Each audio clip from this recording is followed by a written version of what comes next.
श्री दिलीप साइकिया जी, श्री दिलीप साइकिया जी,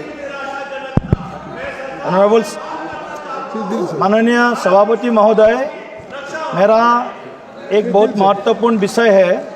भारत सरकार ने पूर्वोत्तर में स्थायी शांति बहाल करने के लिए और पूर्वोत्तर में विकास प्रक्रिया को गति देने के लिए अभी तक 12 से भी ज़्यादा उग्रवादी संगठनों से ये पीस एकॉर्ड किया है अध्यक्ष सभापति महोदय।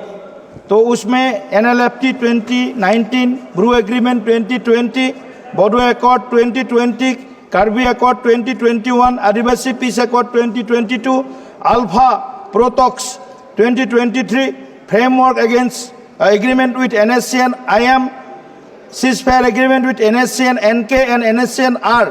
अभी तक अध्यक्ष महोदय सदन को जानकारी देना चाहता हूँ, पिछले 10 सालों में हमारे 76% रिडक्शन हुआ है इंसर्जेंसी इंसिडेंट्स में, 90% सिक्योरिटी फोर्सेस कैजुअलिटीज में रिडक्शन हुआ है सभापति महोदय, 97% सिविलियंस कैजुअलिटीज का हमें कम हो गया है महोदय। इसीलिए अभी तक 3571 जो सरेंडर्स किया है हमारे कैडर्स कई उग्रवादी संगठनों का, तो मैं भारत सरकार को तहे दिल से धन्यवाद देता हूं। एक ही मेरा आवेदन है, सभी उग्रवादी संगठन के साथ जो भी पीस एकॉर्ड हुआ था, एग्रीमेंट हुआ था, उसको लेटर एंड स्पिरिट उसका वो एकॉर्ड को 100% एग्जीक्यूशन करे, यही मेरा अनुरोध है। धन्यवाद महोदय।